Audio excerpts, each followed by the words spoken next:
Today, we are undertaking a deep dive into some truly fascinating and I think timely sources. Oh, absolutely.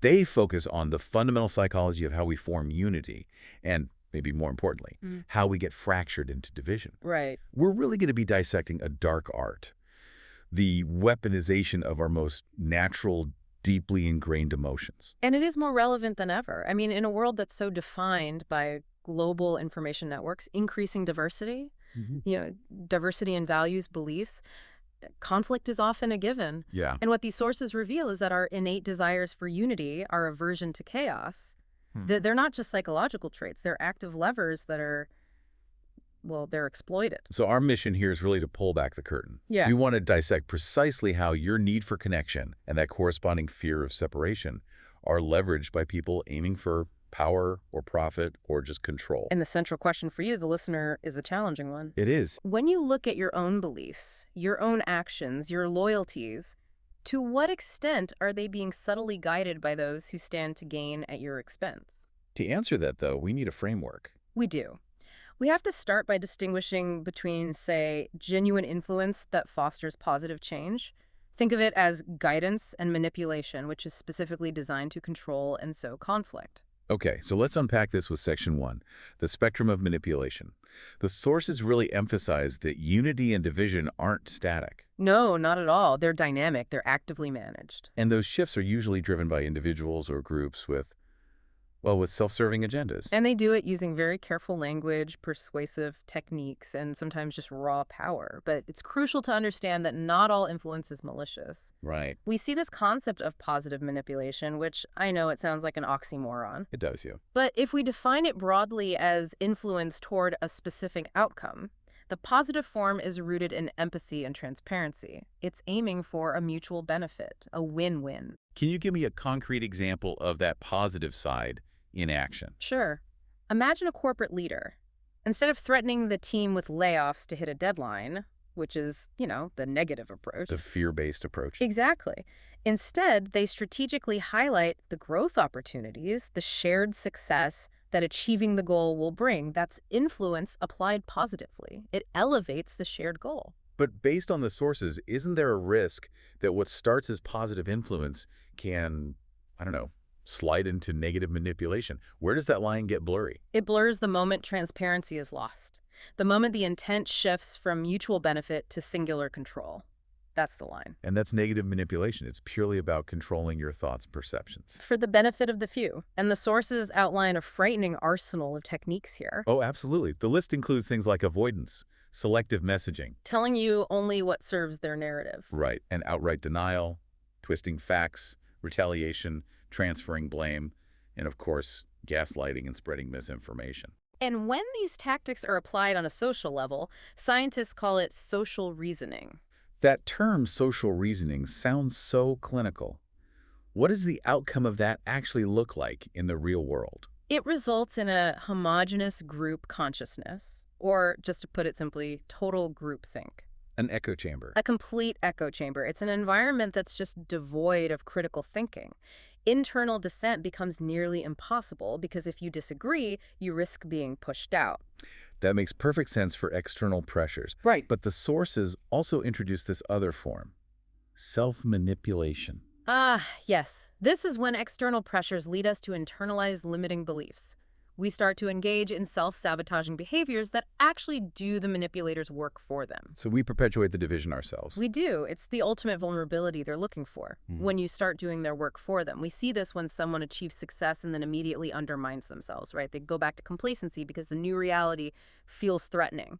And the sources list several of these self-demotivating factors. They're not just self-help tips. They're the weak points an external manipulator will look for. Exactly. These are the cracks in the foundation. Lowering your expectations, prioritizing others' opinions over your own judgment, self-doubt, blaming others. And resisting the effort it takes to change. That's a huge one. Resisting effort. Yeah. All these factors keep you docile. If you're busy battling your own self-doubt, you're not challenging the external power structure. Okay, let's get into the deep mechanics here. This is the core of our analysis. We are moving into Section 2, the 7 weaponized triggers. The source material calls them the hidden arrows. And identifying these arrows is the critical step. It empowers you to respond strategically instead of just reacting. Awareness changes the entire equation. If you can name the tactic, you disrupt its power. Precisely. Error number 1, emotions. Emotional blackmail is one of the most potent tactics out there. It exploits our deep-seated need for belonging.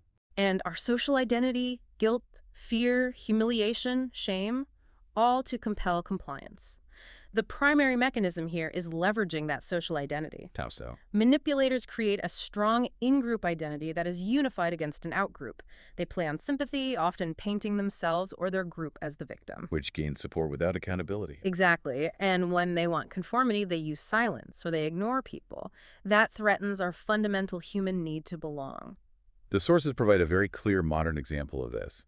The Magi brand. How do they navigate such a specific and, well, charged example impartially? They use it purely as a case study in social engineering. Yeah. The analysis is that the brand successfully exploited pre-existing anxieties, economic, cultural against perceived outgroups. Elites, immigrants, opposing ideologies. Right. And by doing that, they forged a unified social structure and identity. The symbols, the hats, the flags.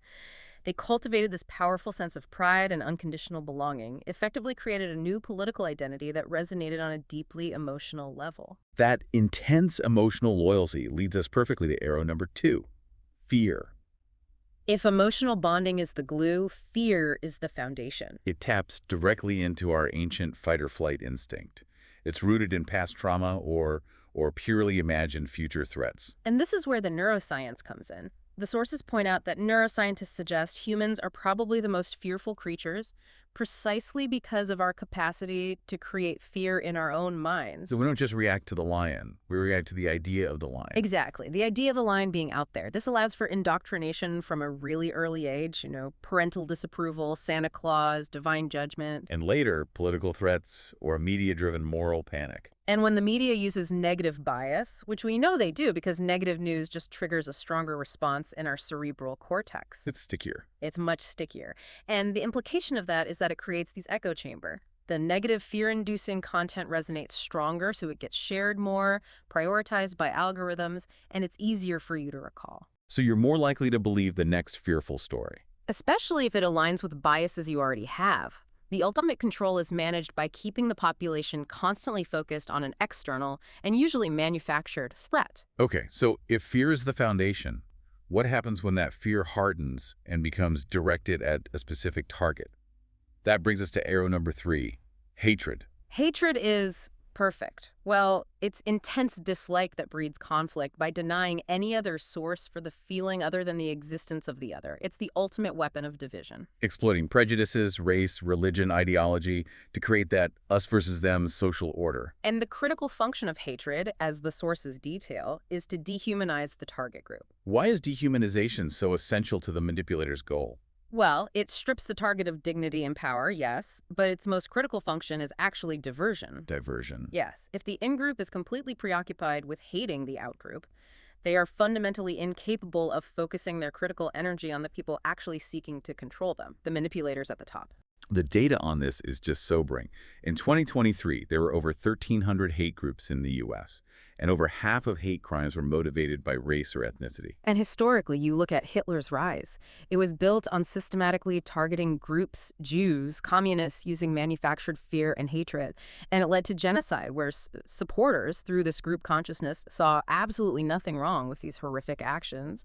We have to pause and recognize the gravity of what that division costs. Absolutely. Now let's pivot to something a little more subtle. Arrow number 4 is desire. Ah, desire. The powerful wanting that drives behavior in pursuit of pleasure. It can even overcome fear, Ferdinand Magellan pushing through every obstacle to explore the globe. Yeah. But desire is highly susceptible to manipulation through consumerism, which then serves a political purpose. Distraction. And this wasn't an accident. This was intentional. Paul Mazur, the CEO of Lehman Brothers back in 1928, explicitly said America needed to shift from a needs to a desires culture. He said we need to train people to want new things before the old are even consumed. That intentional shift laid the groundwork for modern distraction. It was achieved through mass marketing, lobbying, and tying social status to consumption. And a big part of that was easy credit, right? It diminished the fear of being in debt. Absolutely. So if you're focused on getting the next thing that signals status, you are not focused on policy or corruption or unifying for social change. The countermeasure is figuring out what needs are genuinely yours and which ones have been manufactured for you. Precisely. Next, arrow number 5, superiority. The belief that one group or individual is better than others. And it often stems from insecurity, doesn't it? A defense mechanism. It does, and on a group level, weaponizing it can dehumanize other groups and justify discrimination. Adler's psychology suggested we all seek belonging and a sense of superiority. But when that superiority is manufactured, like with terms exceptional nation or God's chosen people, it instills a false sense of power. And that false sense of power is toxic because it removes the need for critical self-reflection. It tells the group, you are right because you are inherently better. Moving to arrow number 6, complacency. This can arise from low self-esteem, satisfaction with the status quo, or, and this is the dangerous one, fear of failure. It is a massive vulnerability. Manipulators exploit complacency to maintain control. If you're comfortable or if you fear losing the little comfort you have, you will tolerate the existing power structure no matter how unjust. It keeps you from asking the hard questions. Right. It brings us back to that parable of the eagle raised by prairie chickens who accepted their limits and ridicule until it finally broke free of that conditioning. The moral being that complacency is a weapon used to keep you small and quiet. To encourage you to be less than you are. Overcoming it requires structured self-challenge and cultivating a growth mindset. Finally, arrow number 7, loyalty. It's a virtue, of course, faithfulness, devotion, but it can be weaponized. It can be weaponized into blind obedience, and that is harmful because it explicitly overrides critical questioning. If loyalty to a leader or a group is seen as a higher virtue than truth or ethics, It can have disastrous consequences. We see this with social loyalty, like reciting a pledge from a young age. It instills this sense of faithfulness that can then be mirrored in social groups to secure that feeling of belonging. The countermeasure is ensuring your devotion is actually reciprocated. and that it never requires you to violate your core values. So, to synthesize all this, we've looked at the key drivers: emotions, fear, hatred, desire, superiority, complacency, and loyalty. These aren't just feelings. They are highly effective tools used to ensure social division for power and profit. So what does all this mean for you right now, recognizing precisely how these innate emotions can be leveraged against your best interest? That's the critical first step toward reclaiming your own autonomy. It's how you stop contributing to division and start fostering genuine critical unity that's based on truth, not a manufactured identity. And here is a final provocative thought for you to consider. We've established that social division is, well, it's big business.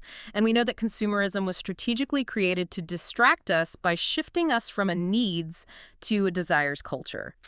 So what might be the next major desire or fear being intentionally manufactured right now through media or technology to keep us distracted from unifying on a critical social issue, something for you to mull over or explore on your own?